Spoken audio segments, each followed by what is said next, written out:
The war had lasted 1,000 years. 1,000 years of death, fire, and hatred between two mighty races. The Zephyrian Empire ruled half the galaxy with their crystal ships and energy weapons. The Korthic Confederation controlled the other, half with their metal warships and plasma cannons. Between them lay a strip of dead space filled with the bones of 1,000,000 battles. Commander Zekthar stood on the bridge of his Zephyrian dreadnought, the Starlight Eternal. His blue skin was marked with the ritual scars of a career warrior. His forearms moved quickly over the control panels as he watched the enemy fleet through the main screen. Across the void, a Korthic battle group waited in formation. Their ships looked like flying fortresses made of black metal and glowing red lights. "Status report," Zekthar said to his crew. His voice was calm, but his eyes showed the weight of centuries of war. 37 ships ready for battle, Commander," replied his second-in-command, a young Zephyrian named Ulara. "The enemy has 42 vessels. Their flagship is the Bloodfang, commanded by War Chief Gorak the Terrible." Zekthar knew that name well. Gorak had destroyed 3 Zephyrian colonies and killed over 1,000,000 civilians. This battle at the Nexus Gate would decide who controlled the most important hyperspace route in the galaxy. The winner would have a clear path to attack the enemy's homeworlds. On the Korthic flagship, War Chief Gorak studied his battle plans. He was massive even for his race, standing 9 feet tall with gray-green skin as tough as armor. His tusks were carved with the names of every Zephyrian ship he had destroyed. His red eyes burned with hatred as he looked at the crystal ships of his enemies. "The coward Zephyrians think their pretty ships can protect them," Gorak growled to his warriors. "Today we show them the power of Korthic steel. Today we end their reign of terror in this sector." His crew roared their approval. They had been fighting the Zephyrians since they were children. Many had never known peace. War was all they understood. The battle began at exactly 1400 hours, Galactic Standard Time. The Zephyrians attacked first, their crystal ships moving like dancers through space. Beams of pure energy lanced out from their weapons, striking the Korthic formation. The enemy ships returned fire with massive plasma cannons that could melt through a planet's crust, space filled with fire and death. Ships on both sides exploded in brilliant flashes of light. The Starlight Eternal shook as Korthic plasma bolts struck its shields. Sparks flew from damaged control panels. The smell of burning electronics filled the air. "Hull breach on Deck 7, reported a crew member. "We're losing atmosphere." "Seal it off," Zekthar ordered. He watched as another Zephyrian ship, the Crystal Dawn, broke apart under enemy fire. 300 crew members died in seconds. All ships, focus fire on their flagship, take down Gorak. The remaining Zephyrian vessels turned their weapons on the Bloodfang. The massive Korthic ship's armor glowed white-hot under the assault, but it held. Gorak's ship fired back, its main cannon destroying 2 more crystal ships with a single shot. "Damage report," Gorak demanded as his ship shuddered under enemy fire. "Forward armor at 60%, his weapons officer replied. "Engine room reports power fluctuations." "We're losing ships fast, War Chief." Gorak looked at the battle display. Half his fleet was gone.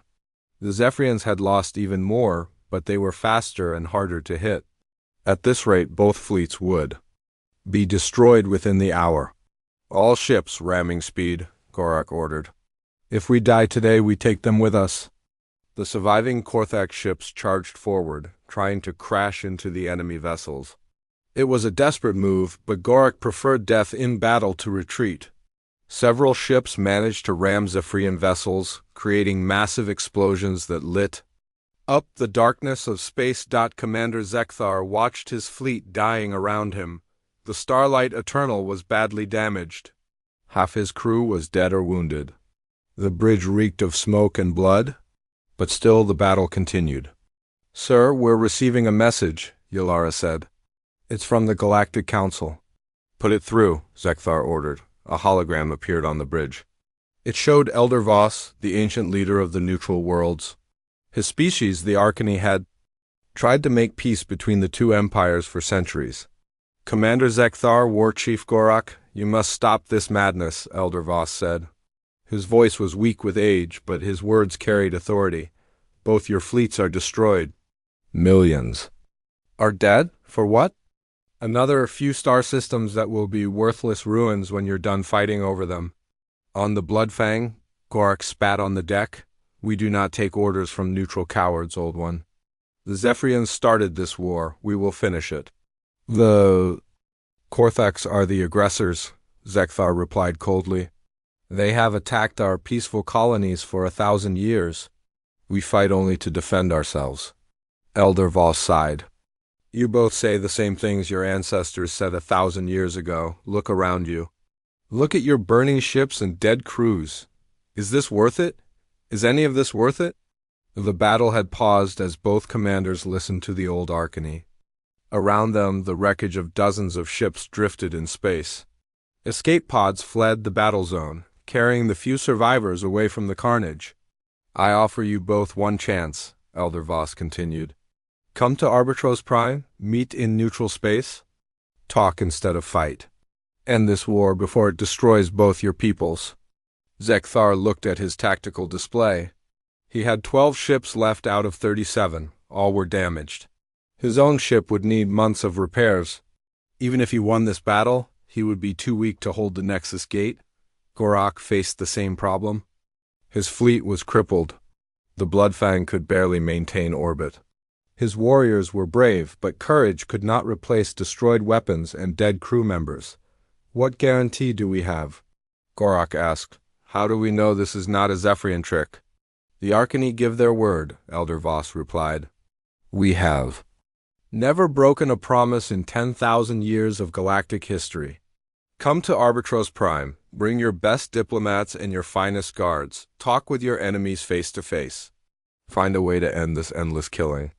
Both commanders were silent for long minutes. Around them, their officers waited for orders. The decision would affect the fate of trillions of lives across the galaxy. Very well, Zekthar said finally. The Zephyrian Empire will send representatives to these peace talks. But we will not show weakness. Any Korthak treachery will be answered with force, Gorak growled deep in his throat. Every instinct told him to continue fighting. But his practical mind saw the truth. His fleet was finished. His people needed time to rebuild and rearm. The Korthak Confederation agrees, he said through gritted teeth. But we make no promises about peace. We come only to hear what the crystal lovers have to say. Elder Voss nodded sadly. It is a beginning. Withdraw your fleets from the battle zone. Send your ambassadors to Arbitros Prime within 1 standard month. May the cosmic winds guide you both toward wisdom. The hologram faded. For the first time in 1,000 years, the guns fell silent in the Nexus gate system.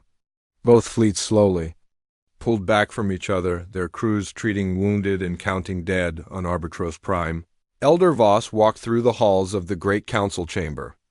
The ancient building had hosted peace talks for dozens of wars over the millennia. Its walls were covered with treaties and agreements from across the galaxy, but none had been as important as this one. The preparations would take weeks. Both empires would need time to choose their representatives and travel to the neutral world. Security would be massive, as neither side trusted the other. The risk of assassinations and sabotage was enormous. Elder Voss knew the odds of success were small. The Zephyrians and Korthaks had been enemies for so long that hatred was part of their very cultures. Children grew up learning to fear and despise the other race. Songs and stories celebrated the deaths of their enemies. How could such deep wounds ever heal? But the alternative was worse.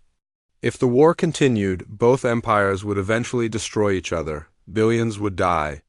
Entire worlds would be burned to ash. The galaxy would never recover from such devastation.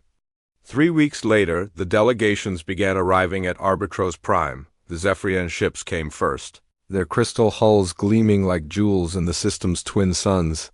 Ambassador Veltar led their group, a diplomat known for his brilliant mind and silver tongue. He had negotiated dozens of trade agreements and border disputes for the Empire. The Korthak fleet arrived 2 days later. Their black warships looked menacing even in the peaceful system. War Commander Thok commanded their delegation. Unlike most Korthic military leaders, Thok had studied politics and economics as well as warfare. He understood that victory in battle meant nothing if your civilization collapsed afterward. The two groups settled into opposite sides of the capital city. Heavily armed guards from both sides patrolled their areas. The Arcany security forces worked day and night to prevent any incidents that might spark renewed fighting. Ambassador Veltar studied intelligence reports in his suite at the Crystal Palace Hotel. The Korthax had brought their best military minds and most skilled negotiators. This would not be easy. His own team included experts on Korthic culture, military historians, and economic analysts. "What do we know about War Commander Thok?" Veltar asked his aide. "He's different from most Korthak leaders," the aide replied. "He actually reads books instead of just smashing things. His war record is impressive, but he's also shown interest in post-war reconstruction. Some think he might actually want peace." Veltar was not convinced. The Korthax had used peace talks before as opportunities to spy on their enemies or buy time to rebuild their forces. This could be another trick. In the Korthak compound, War Commander Thok faced similar doubts. The Zephyrians were known for their cunning and deception. They might be planning to use these talks to gain some advantage in the war. "The Crystal Lovers are up to something," growled General Mock, Thok's military advisor. "We should be preparing for battle, not wasting time with words." "Words can be weapons too," Thok replied. "If we can end this war through negotiation, we save Korthic lives. Is that not worth trying?" As the date for the first meeting approached, tension filled the air of Arbitros Prime. Citizens of dozens of neutral worlds watched the news feeds, hoping for peace but fearing renewed war. The stakes could not be higher. Neither the Zephyrians nor the Korthax knew that deep space monitoring stations had detected something strange in recent weeks. Long-range sensors had picked up unknown energy signatures from an unexplored region of the galaxy. The readings did not match any known technology from either Empire or any of the neutral worlds. The signals came from the direction of a small, spiral arm that no one had bothered to explore fully. It was considered empty space, too far from major trade routes to be valuable. But now something was out there, something that used technology unlike anything in the galactic databases. Elder Voss had received the reports but decided not to share them with the peace negotiators. The talks were fragile enough without adding new mysteries and potential threats. Whatever was out there could wait. Right now, ending the 1,000-year war was more important than investigating unknown signals from empty space. He had no way of knowing that this decision would soon change everything for both empires and the entire galaxy. The peace talks had been going on for 2 weeks. Ambassador Veltar and War Commander Thok met every day in the Great Council chamber. Surrounded by their advisors and guards, progress was slow. Every small agreement took hours of debate. Neither side trusted the other. The main issues were territory and resources. The Zephyrians wanted the Korthax to give up 3-star systems they had captured 50 years ago. The Korthax demanded access to the crystal mines in Zephyrian space. Both sides claimed the other had started the war and should pay for damages. Elder Voss watched from his seat at the head of the great table. The ancient Arcany had seen many peace talks fail over the centuries. He could sense the deep hatred between the two races. Every word was carefully chosen. Every gesture was watched for signs of weakness or deception. "The Korthic Confederation cannot accept these terms," Thok said firmly. "You ask us to give up systems our warriors died to? Defend. Our people will never agree to such dishonor." "Those systems were stolen from us," Veltar replied coldly. "Korthak raiders attacked peaceful colonies and murdered innocent civilians. Justice demands their return." "Justice?" Thok slammed his fist on the table. "Where was justice when Zephyrian ships bombed Korthic nursery worlds? When your energy weapons burned our children to ash?" The room fell silent. Both sides had committed terrible acts during the Long War. Neither could claim to be innocent. The weight of 1,000 years of death and suffering hung over the chamber like a dark cloud. Elder Voss was about to speak when alarms began ringing throughout the building. Red lights flashed on the walls. Security guards rushed into the chamber. Their weapons ready? What is happening? Veltar demanded. Unknown ship detected in the outer system, reported Captain Dex of the Arcany Security Force. It appeared without warning. Our sensors cannot identify its origin or technology. On the main screen, an image appeared. The ship was unlike anything in the galactic databases. It was roughly cylindrical, with a white and blue hull marked with strange symbols. It looked primitive compared to the sleek crystal ships of the Zephyrians or the armored fortresses of the Cortex. It's so small, observed Lieutenant Kira, one of Veltar's military advisors, no larger than a courier vessel. What threat could it pose? War Commander Thox studied the image carefully. Never underestimate an unknown enemy. Small ships can carry powerful weapons. This could be a scout for a larger fleet. Both delegations moved to the command center where Arcany officers tracked the mysterious vessel. Long-range scanners tried to penetrate its hull and systems, but the readings made no sense. Technical analysis complete, reported the chief science officer. The ship appears to use some form of reaction drive for propulsion. Very primitive, but our scans cannot penetrate its hull. The material is unknown to our databases. Reaction drive? Veltar looked puzzled. Who still uses such ancient technology? Even the oldest civilizations gave up chemical rockets thousands of years ago. The unknown ship continued toward Arbitros Prime at a steady pace. It made no attempt to hide or change course. Whatever its purpose, it seemed confident and unafraid. Incoming transmission, announced the communications officer.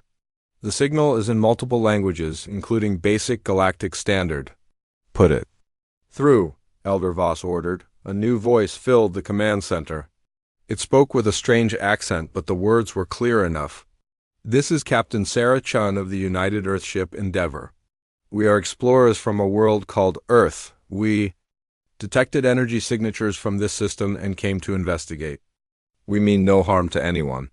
Permission to approach your world for peaceful contact? The silence that followed lasted nearly a minute. Everyone in the command center stared at each other in confusion.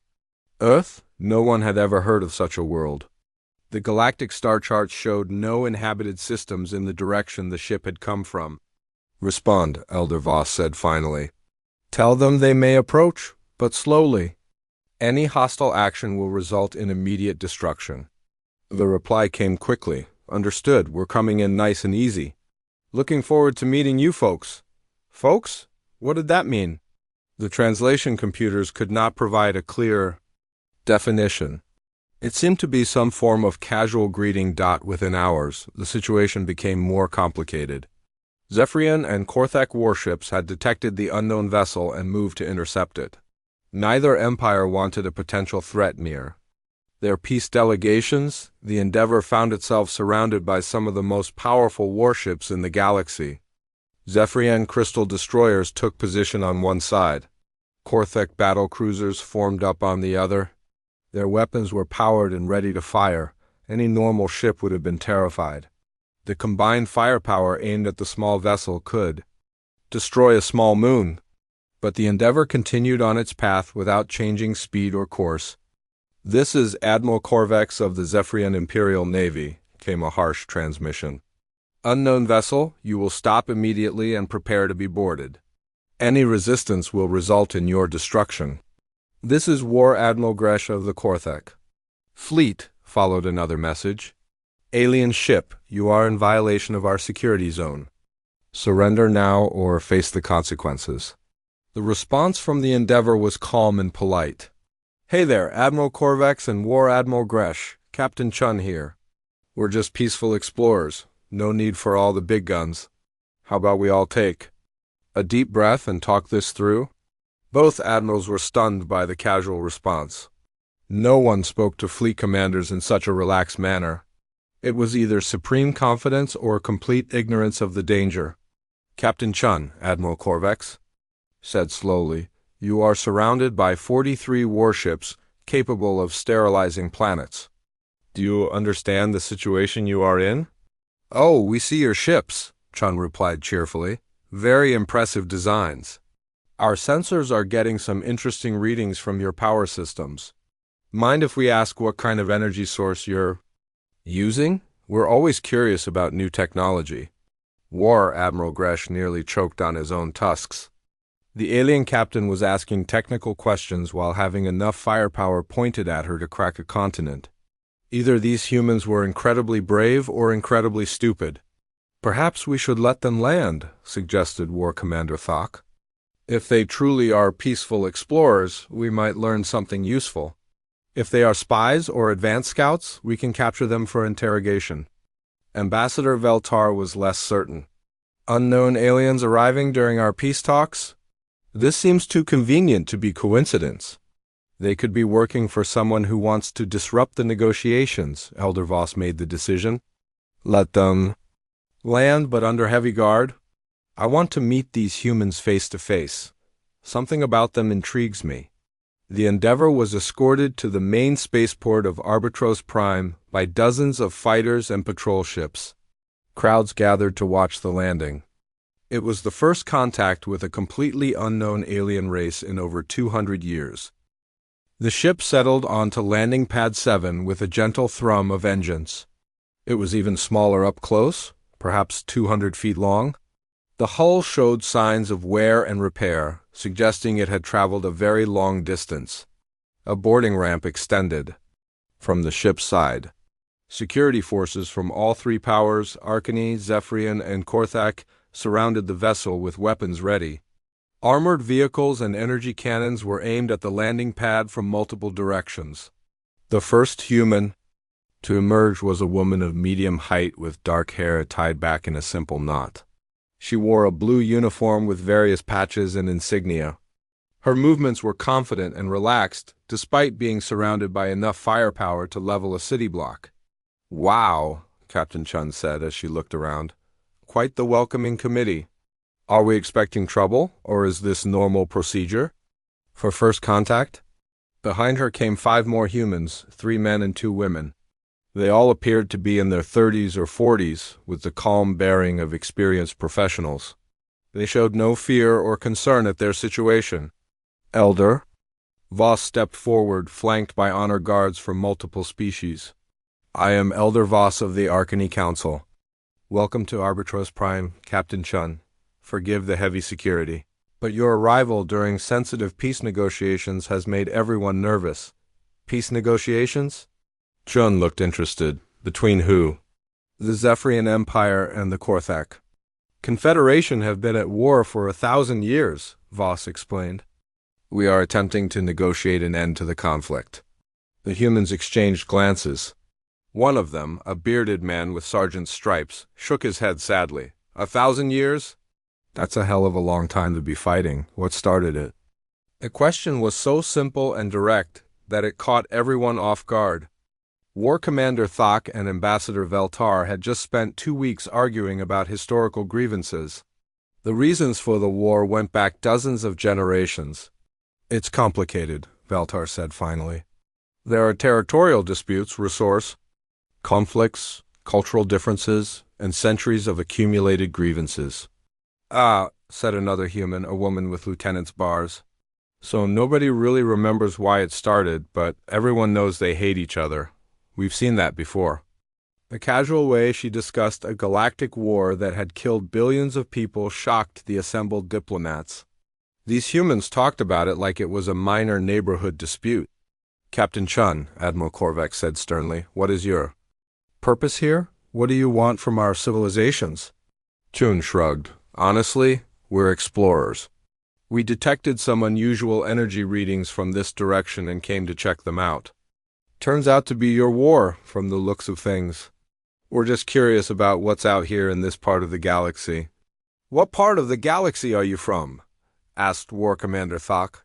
Our star charts show no inhabited systems in the direction you traveled.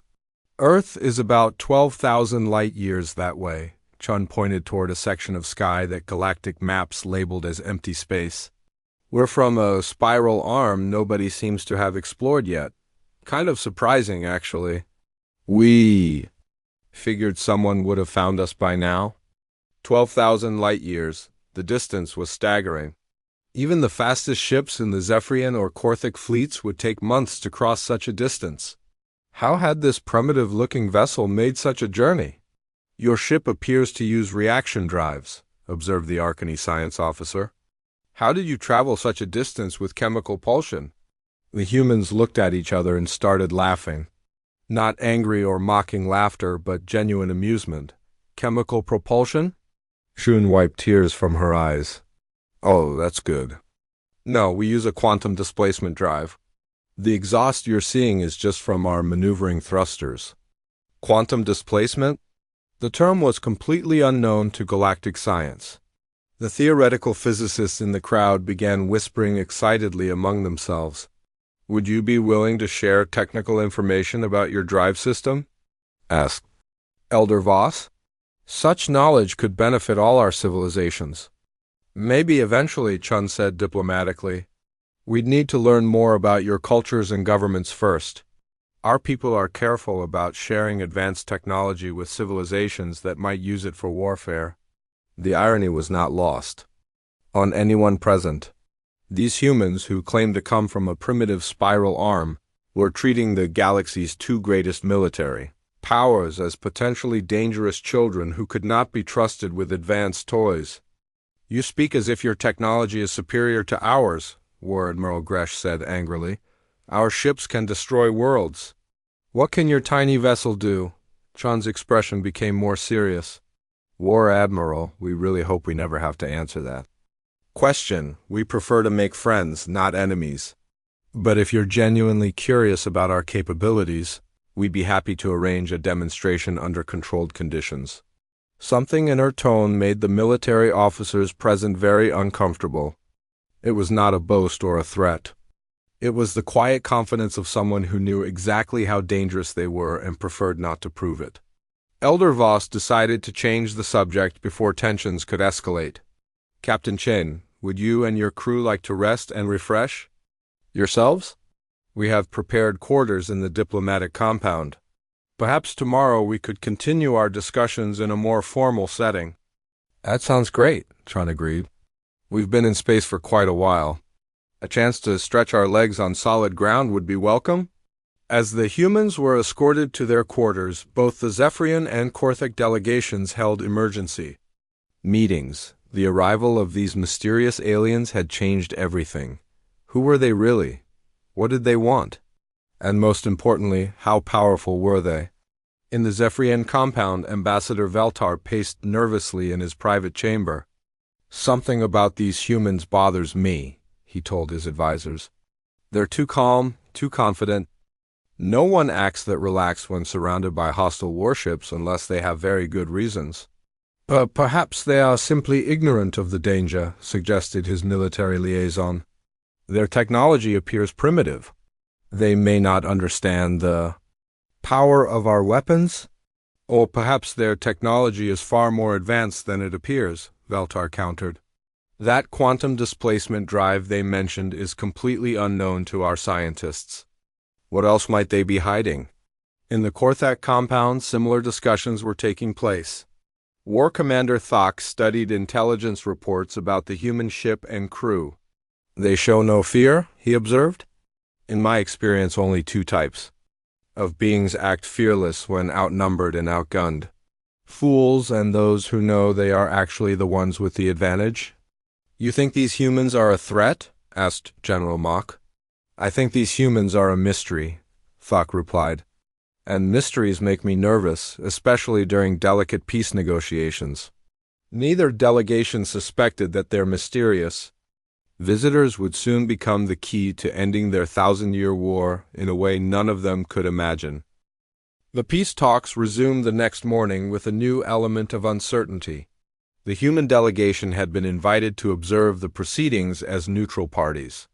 Captain Chun and two of her officers sat at a separate table, taking notes and asking occasional questions about galactic history and politics. Ambassador Veltar found their presence distracting. The humans seemed genuinely interested in the negotiations, but they also asked uncomfortable questions. When he explained why the Zephyrians needed to control certain trade routes, Captain Chun had simply asked, "Why not share them? Wouldn't both sides make more money that way?" Such simple questions revealed how complex and twisted the reasons for war had become over the centuries. Issues that seemed vital to galactic security sounded petty and stupid when explained to outsiders. War Commander Thok was equally frustrated. The human lieutenant, Maria Santos, had listened to his explanation of Korthek territorial claims and then asked, "But what do your people actually need from those worlds? Are you using all the resources, or are you just keeping them away from the Zephyrians?" The honest answer was that many of the disputed territories were held for strategic reasons rather than economic ones. Both sides had built military bases on worthless rocks, simply to deny them to their enemies. When viewed through human eyes, it seemed wasteful and pointless. Elder Voss watched the interactions with growing hope. Perhaps these outsiders could see solutions that the warring parties could not. Fresh perspectives might break the deadlock that had lasted for weeks. "Captain Chun," he said during a break in the talks, "your people have observed our discussions for several hours. Do you have any suggestions for resolving these disputes?" Chun leaned back in her chair and considered the question carefully. "Well, Elder Voss, it seems to me that both sides want the same basic things. Security for their people, access to resources, and respect from their neighbors. The problem is they're trying to get these things by taking them away from each other instead of working together." "Working together?" Veltar looked shocked. "The Korthaks are barbarians who respect only strength. They would see cooperation as weakness and attack us the moment we lowered our guard." "The Zephyrians are arrogant and deceitful," Thok replied angrily. "They smile and speak of peace while building weapons to destroy us. We cannot trust anything they say." Captain Chun nodded thoughtfully. "So you both think the other side is too dangerous and untrustworthy to work with. But you've been fighting for 1,000 years and neither of you has won. Maybe it's time to try something different." Before anyone could respond, alarms began ringing throughout the building. Security officers rushed into the chamber with their weapons drawn. Emergency lights flashed red on every wall. "What's happening?" Elder Voss demanded. Captain Dex of the Arcany Security Force spoke rapidly into his communicator before turning to address the room. "We have a problem. Long-range sensors detect a large fleet approaching the system. They're not broadcasting identification codes and they're not responding to our communications. On the main screen, tactical displays showed dozens of ships moving toward Arbitros Prime at high speed. The computer identified them as a mixed force of Zephyrian and Korthak vessels, but they were flying in the same formation instead of fighting each other." "That's impossible," War Commander Thok said. "Zephyrian and Korthak ships don't work together. We've been enemies for 1,000 years. Unless some faction from both sides has decided to work together," Ambassador Veltar said grimly. "There are extremists in both our governments who oppose these peace talks. They might have formed an alliance to destroy the negotiations." Elder Voss studied the tactical display with growing alarm. 67 ships total. 31 Korthak vessels and 36 Zephyrian. All of them are warships. "This is not a diplomatic mission." Captain Chun and her officers watched the proceedings with professional interest. Lieutenant Santos was taking notes on a small device while Sergeant Murphy studied the tactical displays with the eye of an experienced soldier. "Captain," Elder Voss said urgently, "your ship should leave immediately. This is going to become a battle zone very quickly. There's no reason for you to be caught in our war." Chun shook her head. "We appreciate the warning, Elder Voss, but we're not going anywhere. Our people don't abandon friends when trouble shows." "Up, friends?" Veltar looked surprised. "Captain, we only met yesterday. You have no obligation to help us." "Maybe not," Chun replied calmly, "but it's the right thing to do. Besides, we're curious to see how this plays out." The approaching fleet entered the outer system and began broadcasting on all frequencies. The voice that filled the command center was harsh and commanding. "This is Fleet Admiral Zarthok of the Korthak Liberation Front, speaking for the Joint Forces of Freedom. The corrupt leaders meeting on Arbitros Prime have betrayed their own peoples with talk of surrender and compromise. We come to cleanse this shame with fire and steel.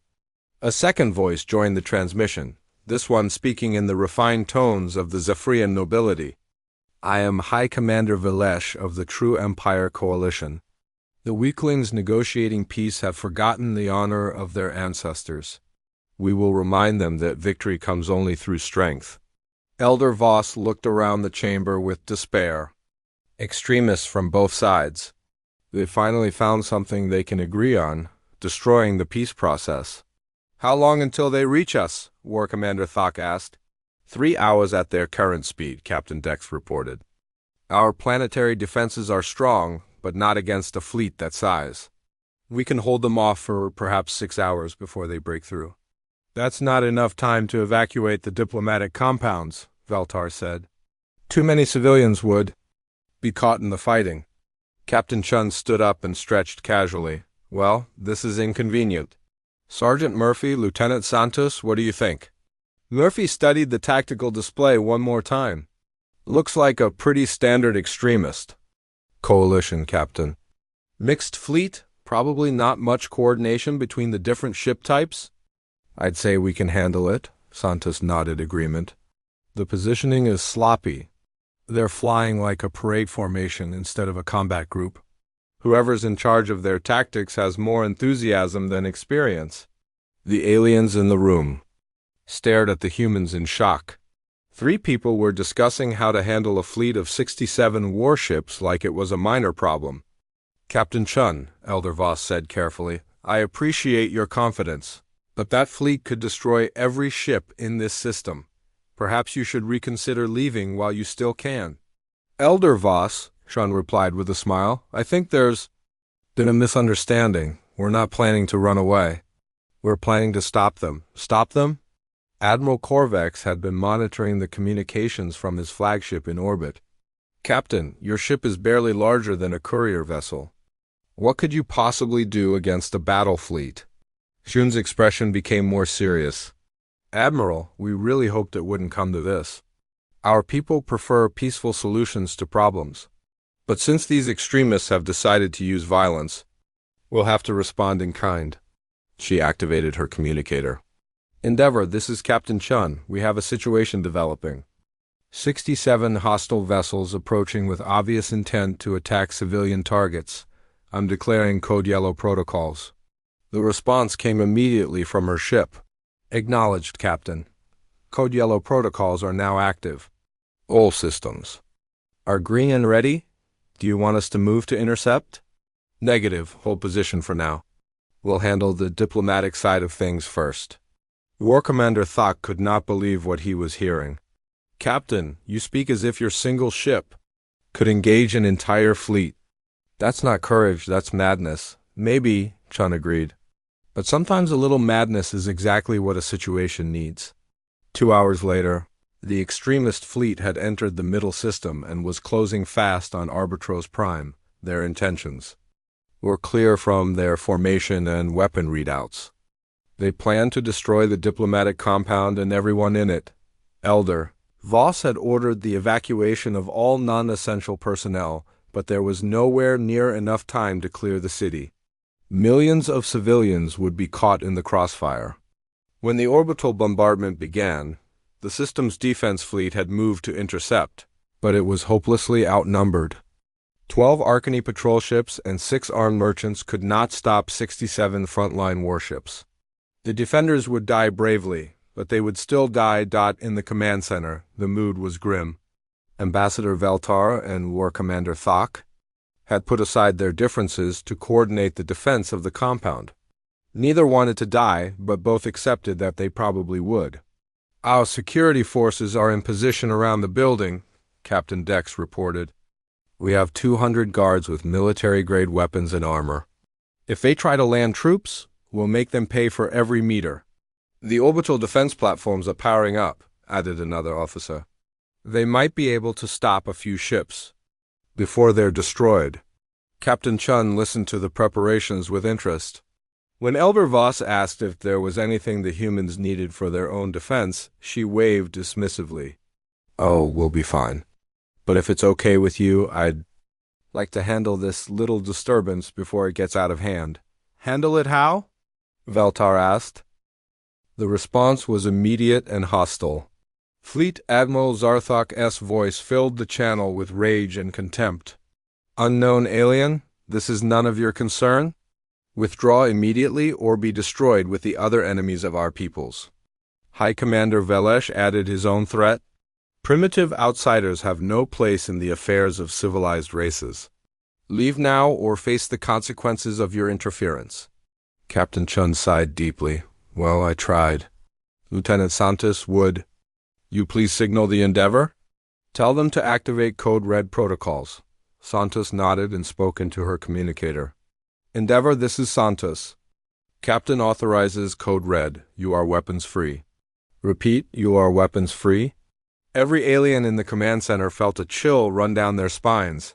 There was something in the way the humans spoke that suggested terrible things were about to happen. On the main screen, they watched as the small human ship began to move. It accelerated smoothly away from Arbatros Prime, heading directly toward the approaching fleet. Its course would bring it into contact with 67 enemy warships.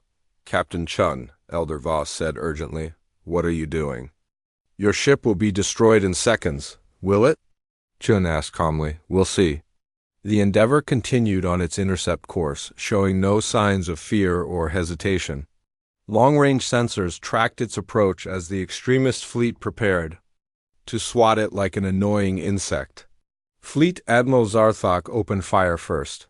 His flagship's main guns launched a barrage of plasma bolts that should have vaporized the small human vessel instantly. But something impossible happened. The plasma bolts simply vanished when they got close to the Endeavor. They didn't explode or deflect off shields. They just disappeared as if they had never existed. High Commander Velesh tried next, firing concentrated energy beams from a dozen ships simultaneously. The beams reached the human ship and then faded away like morning mist. The Endeavor continued forward without even slowing down. In the command center on Arbatros Prime, everyone watched in stunned silence as the tiny human ship shrugged off enough firepower to crack a moon. Whatever technology they were using, it was far beyond anything in the galactic databases. Impossible, whispered the Arcany science officer. No known force field can dissipate that much energy without visible discharge. Captain Chain spoke into her communicator again. Endeavor, they don't seem to want to listen to reason. Would you please encourage them to be more cooperative? Acknowledged, Captain. Engaging persuasion protocols. The human ship suddenly changed course, moving in a pattern that defied everything the observers knew about physics. It accelerated and decelerated instantly, made turns that should have pulped any crew from gravitational forces, and seemed to dance between the enemy ships, like a leaf on the wind. As it moved, thin beams of energy lanced out from hidden weapons. Each beam was precisely targeted and lasted only a fraction of a second, but the effects were devastating. The first Korthik battlecruiser simply stopped working. Its engines went dead, its weapons powered down, and its life support systems failed. The crew had perhaps 10 minutes of emergency air before they would have to abandon ship.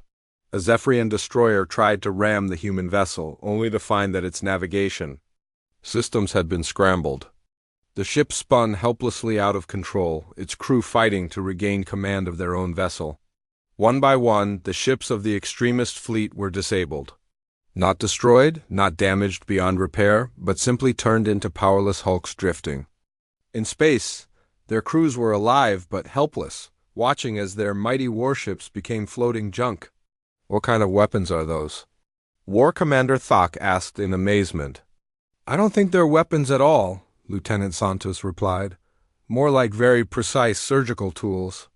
We're not trying to kill anyone, just remove their ability to cause trouble. Within 30 minutes, the entire Extremist fleet had been neutralized. 67 of the most powerful warships in the galaxy had been reduced to drifting debris by a single small vessel that looked like it belonged in a museum. Fleet Admiral Zarthok's final transmission was filled with disbelief and terror. What? Are you? What kind of monsters have we encountered? Captain Chain's response was patient and kind. We're not monsters, Admiral. We're just people who believe in solving problems peacefully when possible and quickly when necessary. Your crews are all alive and unharmed. Rescue ships are already on their way to pick you up. Next time, maybe try talking instead of shooting." The communication ended, leaving the Extremist fleet to contemplate their failure while emergency vessels moved to collect the survivors. In the command center, the silence lasted for several minutes. Everyone stared at the tactical display showing the disabled enemy ships and the small human vessel that had defeated them all. Finally, Elder Voss found his voice. "Captain Chun, what we just witnessed is beyond our understanding." "How did your ship do that?" Chun shrugged. "Technology. Our people have been working on non-lethal ship disabling systems for quite a while. We prefer to capture enemies rather than kill them. When we can manage it, non-lethal?" Ambassador Veltar looked at the display showing 67 powerless warships. "Captain, you just defeated a battle fleet without firing a single destructive shot. That level of precision and power is ... incredible. It's also terrifying." War Commander Thok added quietly, "If your people can do this to our most advanced warships, what else are you capable of?" Captain Chin's expression became serious. "War Commander, we really hope you never have to find out. We came here as explorers and friends. What you just saw was our way of protecting innocent people from extremists. We'd much rather spend our time learning about your cultures and sharing peaceful knowledge." She paused and looked around the room at the assembled diplomats and military officers. "But since we're all being honest with each other now, maybe this is a good time to discuss what comes next. Your 1,000-year war has clearly gotten out of hand. Maybe it's time for some outside help in ending it." The implications of her words hung in the air like a challenge. The galaxy's two greatest military powers had just been shown how utterly outclassed they were by a small ship from an unknown spiral arm. The balance of power had shifted in the space of half an hour. Elder Voss spoke for everyone present. "Captain Chun, I think we would very much like to hear what you have in mind." News of the human intervention spread across the galaxy like wildfire. Within days, every major news network was broadcasting footage of the disabled extremist fleet and speculation about the mysterious aliens who had ended the battle without firing a single lethal shot. In the Zephyrian capital city of Crystal Spire, Emperor Zekthalan watched the recordings with growing alarm. The ancient ruler had seen many threats to his empire over his long reign, but nothing like this. A single small ship had made his most powerful battle fleet look like children playing with toys. How is this possible? He demanded of his military advisors. "Our intelligence reports say these humans come from a primitive spiral arm with no known civilizations. How do they possess such advanced technology?" General Vorth, the Emperor's chief military strategist, studied the tactical analysis with confusion. "Your Majesty, our scientists cannot explain what they observe. The human ship's defensive systems appear to completely negate energy-based weapons. Their offensive capabilities can disable our most advanced vessels without causing visible damage." "Could they be lying about their origins?" asked Intelligence Director Kylax. "Perhaps they are advanced scouts for one of the unknown civilizations beyond the galactic rim." Emperor Zekthalan had ruled for over 3 centuries. He had survived 2 civil wars, countless assassination attempts, and dozens of battles with the Korthax. His instincts told him that these humans represented a threat unlike any his empire had faced. "What do we know about their home territory?" he asked. "Very little, Your Majesty," Kylax replied. "Long-range probes sent toward their claimed origin point have detected no signs of civilization. Either they are very good at hiding their worlds, or they traveled much farther than they claim." On the Korthak homeworld of Ironfang, similar discussions were taking place. Supreme War Chief Gorak the Conqueror had built his reputation on crushing his enemies through superior force and ruthless tactics. The idea that his greatest warships could be disabled by a single alien vessel was deeply disturbing. "These humans mock our strength," he growled to his war council. "They treat our most powerful weapons like harmless toys. This cannot be allowed to stand." War Marshal Thek, his most trusted advisor, voiced the concerns they all shared. Supreme War Chief, perhaps we should learn more about these aliens before taking action. Their technology appears to be centuries ahead of our own. Technology can be captured and studied, Gorak replied. But first we must know if they plan to interfere with our destiny. The Korthek people have fought for dominance for 1,000 years. We will not be stopped by a handful of smooth-talking outsiders. General Mach, leader of the Extremist faction, had his own concerns. What if these humans are working with the Zephyrians? The timing of their arrival during peace talks is suspicious. They could be part of a crystal lover plot to weaken our resolve. The idea took hold quickly among the hardline military leaders. Both empires had spent so long fighting each other that the concept of a truly neutral third party seemed impossible. Every action was viewed through the lens of the ancient war. Within the Zephyrian Empire, similar paranoia was spreading. Faction leaders who had opposed the peace talks now claimed that the humans were secretly allied with the Kortheks. Why else? Would they have appeared just as the negotiations were making progress? Think about it logically, argued Senator Valenix during an emergency session of the Imperial Council. These aliens claim to be explorers, but they possess military technology that makes our fleets obsolete. What explorer needs such weapons unless they plan to use them? Perhaps they are planning to conquer both our empires, suggested Admiral Korath. They show their power by defeating the extremist fleet, gain our trust through false diplomacy, and then strike when we are unprepared. Emperor Zekthalan listened to the debates with growing unease. His moderate advisors argued for caution and further study. The military faction demanded immediate action to neutralize the potential threat. Both sides had valid points, but neither offered a clear path forward. The decision was made for him when intelligence reports began arriving from deep space monitoring stations. Long-range scanners had detected energy signatures consistent with human technology moving through hyperspace toward the galactic core.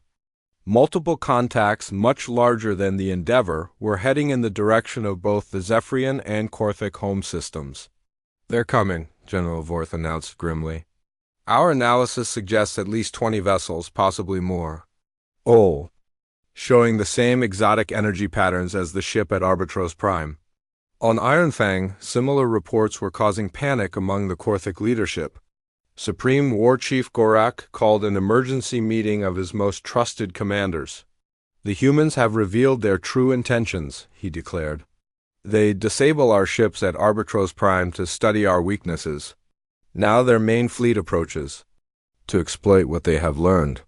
War Marshal Vex studied the intelligence reports with professional skepticism. Supreme War Chief, we don't know for certain that these contacts are hostile. Perhaps they are simply more human exploration vessels. 20 ships is not an exploration fleet, General Mach replied angrily. It is an invasion force. We must strike first before they can coordinate with their Zephyrian allies.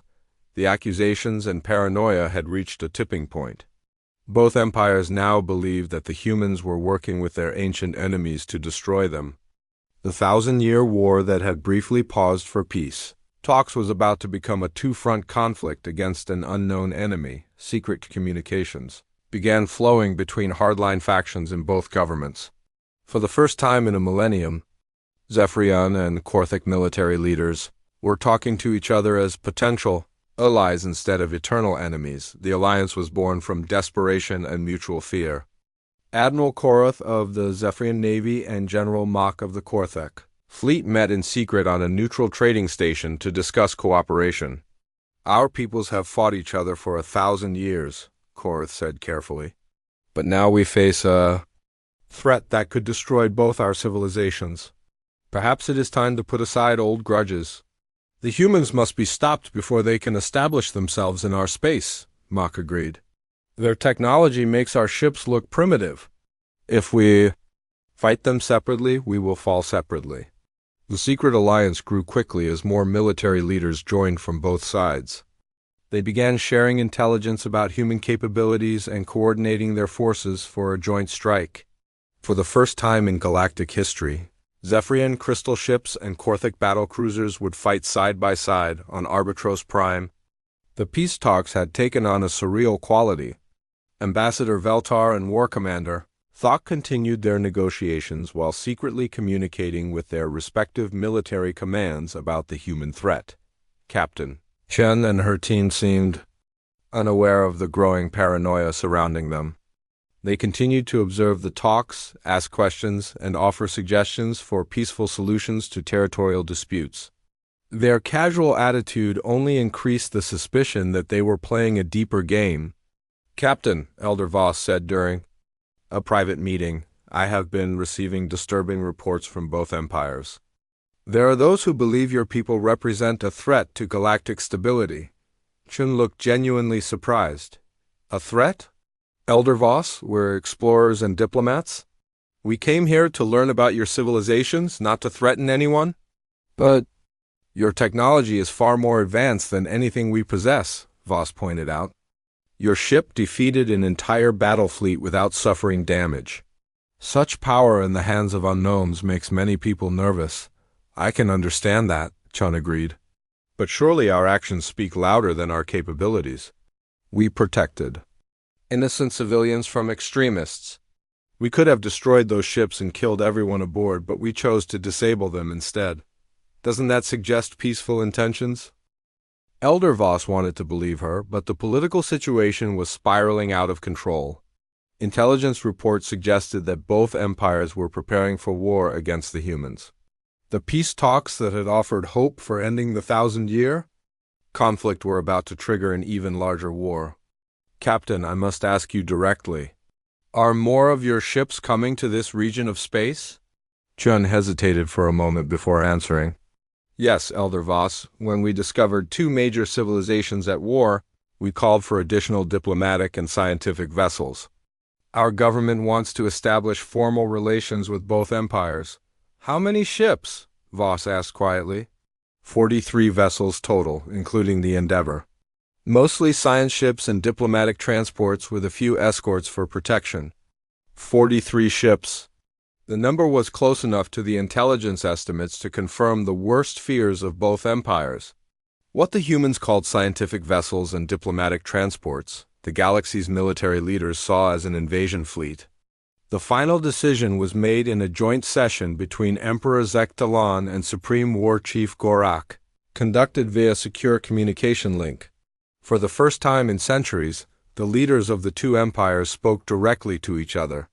The humans cannot be allowed to establish themselves in our space, Zektalan said formally. Their technology gives them too great an advantage. They could dominate both our peoples. Agreed, Gorak replied. We propose a temporary alliance to deal with this threat. Once the humans are driven away or destroyed, we can return to our traditional disputes. The irony is not lost on me, Zektalan observed. Our people's first cooperation in 1,000 years is to fight a common enemy who claims to want peace. Perhaps that is exactly what they are counting on, Gorak suggested. Divide us through false diplomacy, then conquer us while we fight each other. The alliance was formalized within hours. Military commanders from both empires began coordinating their forces for the largest joint operation in galactic history.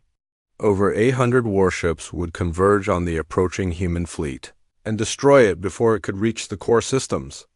Admiral Karth was placed in overall command of the Zephyrian forces, while General Mach led the Korthic contingent.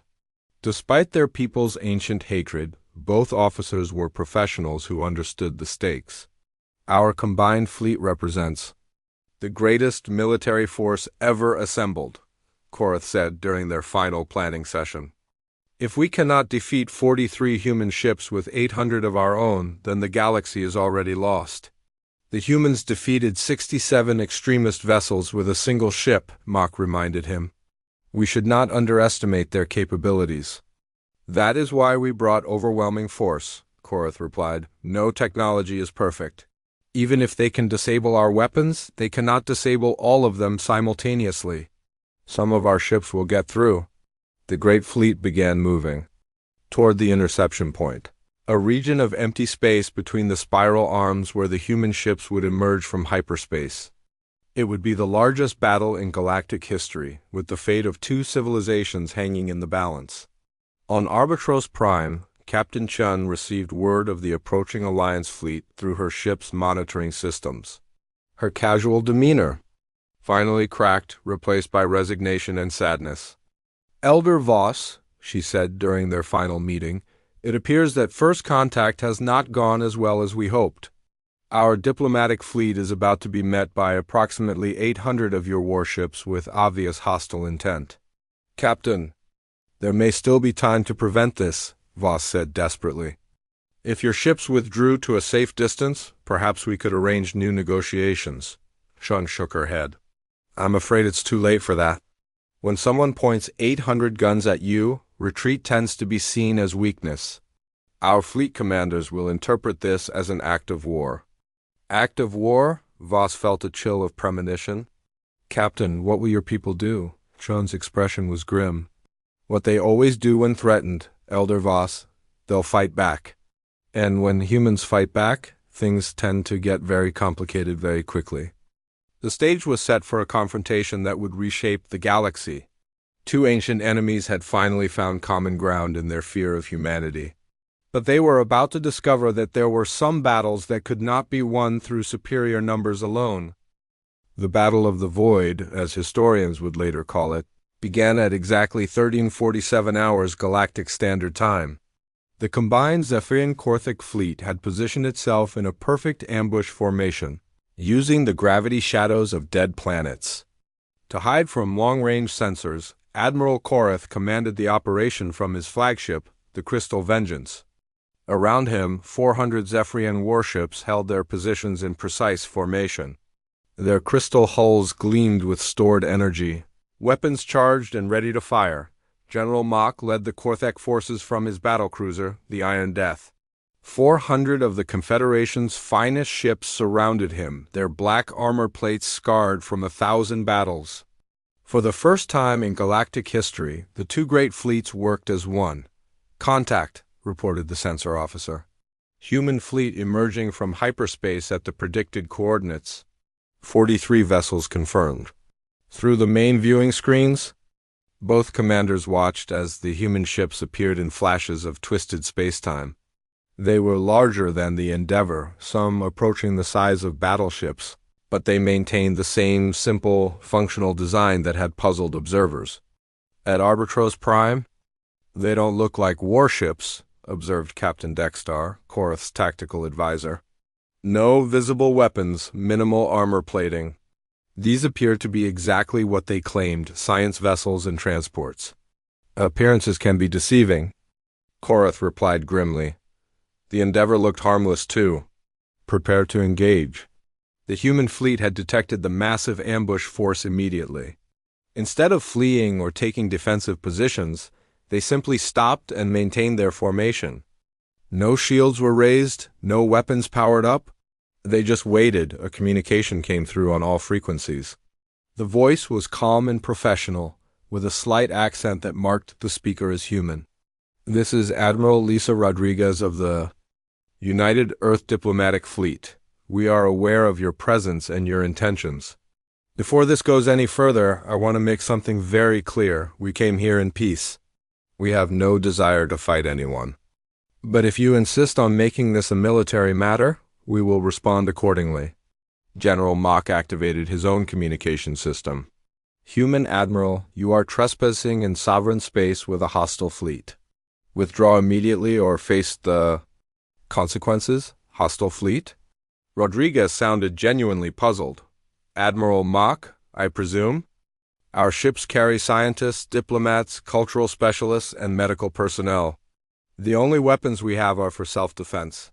How does that qualify as hostile?" "Your ships defeated our most advanced warships at Albatross Prime," Admiral Korath interjected. "Don't pretend to be innocent traitors when you possess technology that makes our fleets obsolete." There was a long pause before Rodriguez responded. When she spoke again, her tone was sad but determined. "I see. You've decided that because we can defend ourselves, we must be enemies. Very well. You have 800 ships to our 43. You have the advantage of position and preparation. If you truly believe we are a threat to your civilizations, then by all means, attack us. But understand this, what happens next is your choice, not ours. Both fleet commanders felt a chill at her words. There was no fear in the human admiral's voice, no desperation or anger. Just a calm acceptance of what was about to happen. All ships, commence attack, Korath ordered. Focus fire on their flagship. Take down their command structure first. 800 warships opened fire simultaneously. The combined firepower represented the military might of two galactic empires. Energy beams, plasma bolts, and kinetic projectiles filled the space between the fleets in a display of destructive power that could have sterilized entire worlds. The weapons reached the human formation and simply vanished. Every shot, every missile, every beam of energy disappeared as if it had never existed. The human ships continued to float serenely in space, completely unharmed. Impossible, whispered General Mock. Nothing can absorb that much firepower. Admiral. Rodriguez's voice filled the communication channels again. That was your free shot, gentlemen. Now it's our turn. The human ships began to move. Not in formation like traditional fleets, but as individuals following their own tactical plans. They scattered across the battlefield with impossible speed and agility, their movements defying every law of physics. The galaxy's scientists understood. What followed was not a battle in any conventional sense. It was a systematic dismantling of the greatest military force ever assembled. The human ships didn't fire visible weapons. Instead, they used the same precise surgical strikes that had disabled the Extremist fleet at Arbitros Prime. But on this scale, against 800 targets, the effect was devastating. Zephyrian crystal ships found their energy systems cascading into failure. Weapons that had never malfunctioned suddenly refused to fire. Navigation computers scrambled themselves, leaving mighty dreadnoughts spinning helplessly out of control. Korthek battlecruisers suffered different but equally effective attacks. Their armor plating became brittle and began flaking away. Life. Support systems developed mysterious failures that forced crews to abandon their posts. Engine reactors shut down for no apparent reason. This is Admiral Korath to all ships, the Zephyrian commander broadcast desperately. Reform into defensive clusters. Concentrate fire on individual human vessels. Don't let them isolate us. But traditional tactics meant nothing against opponents. Who could ignore physics? Human ships appeared inside defensive formations without passing through the space between. They moved through solid matter as if it were empty void.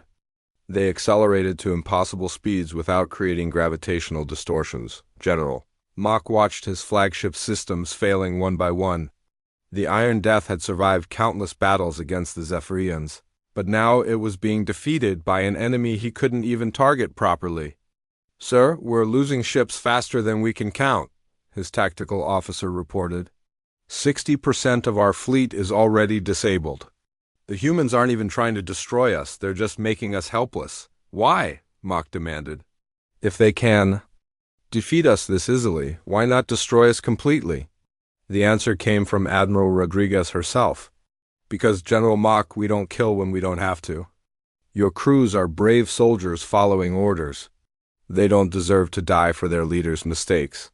Within 2 hours, the Battle of the Void was over. 800 of the galaxy's most advanced warships drifted powerless in space, their crews alive but their vessels completely disabled. The human fleet had suffered no casualties and showed no signs of damage. Admiral Korath found himself aboard the Crystal Vengeance with no power, no weapons, and no engines.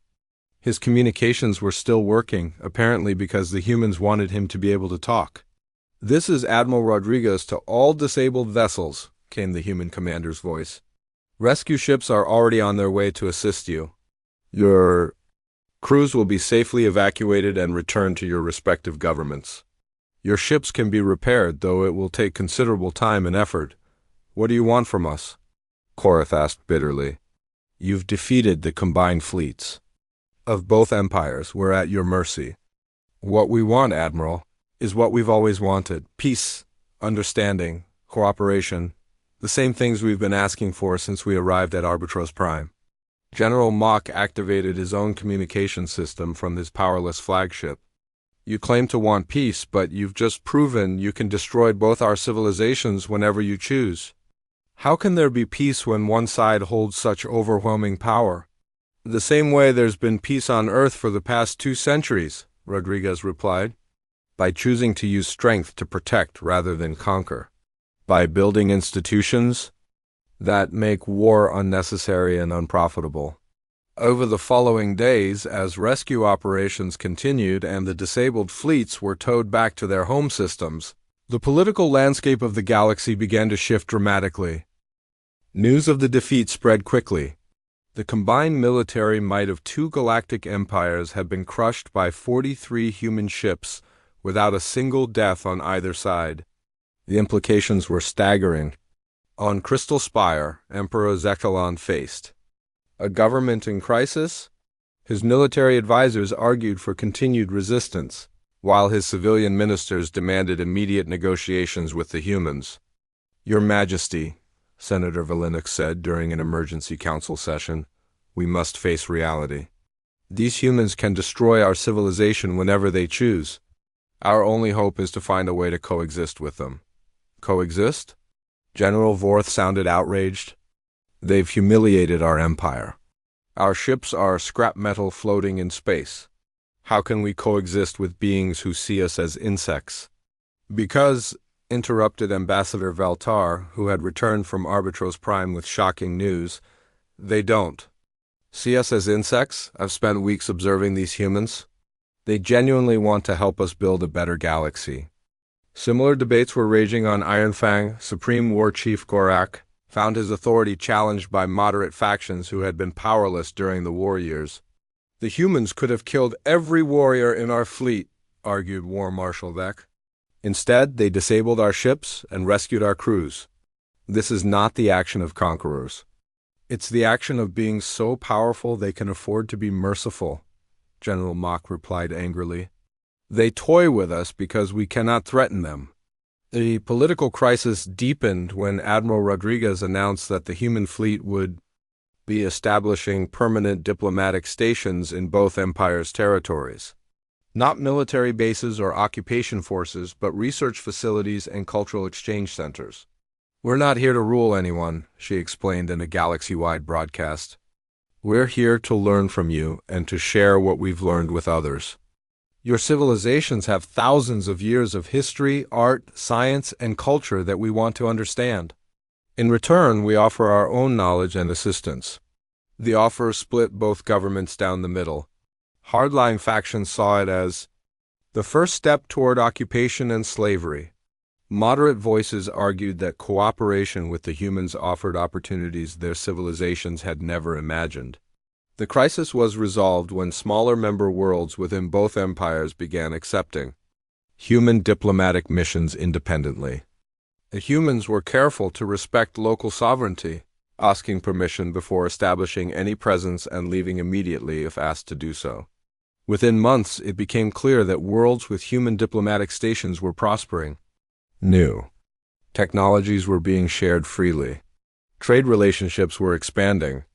Most importantly, conflicts between neighboring systems were being resolved through mediation instead of warfare. Emperor Zekilon made the first formal overture 6 months after the Battle of the Void. He invited Admiral Rodriguez to meet with him personally on Crystal Spire. Admiral, he said during their private meeting, your people have the power to impose your will on the entire galaxy. Why do you choose to ask for cooperation instead of demanding submission? Rodriguez smiled. Because submission doesn't work, Your Majesty. Fear might keep people quiet for a while, but it doesn't make them productive or creative. We've learned that cooperation achieves better results for everyone involved. But surely there must be humans who want to use your power for personal gain, the Emperor pressed. Your species cannot be so different from ours. Oh, we have our share of ambitious individuals, Rodriguez agreed. But our government and military are structured to prevent any one person or group from abusing power. We've learned from our own history of wars and conquests. Supreme War Chief Gorak was more direct when he met with the human Admiral several weeks later. "You defeated us completely," he said bluntly. "In our culture, the victor takes everything from the vanquished." "Why have you taken nothing?" "Because we already have everything we need," Rodriguez replied. "Resources, territory, technology, these things are only valuable if you lack them. We came here seeking knowledge and friendship, not conquest." The transformation of galactic politics accelerated when both empires agreed to participate in a new institution proposed by the humans, the Galactic Cooperation Council. Unlike previous attempts at galactic government, this body would have no military power and no authority to impose its will on member worlds. Instead, it would serve as a forum for discussion, a mediator for disputes, and a coordinator for joint projects that benefited multiple civilizations. Membership was voluntary, and any world could withdraw at any time. Elder Voss was chosen as the first president of the council, with his homeworld of Arbitros Prime serving as the headquarters. Ambassador Veltar represented the Zephyrian Empire, while War Commander Thok spoke for the Korthic Confederation. The humans refused to take a leadership role, instead serving as advisors and technical consultants. Admiral Rodriguez became the human representative, but her position carried no more authority than any other member. "We're not here to lead," she explained to the first council session. "We're here to help you lead yourselves. Every civilization has unique strengths and perspectives. Our job is to help you share those strengths with each other." The success of the council exceeded everyone's expectations. Within 2 years, over 300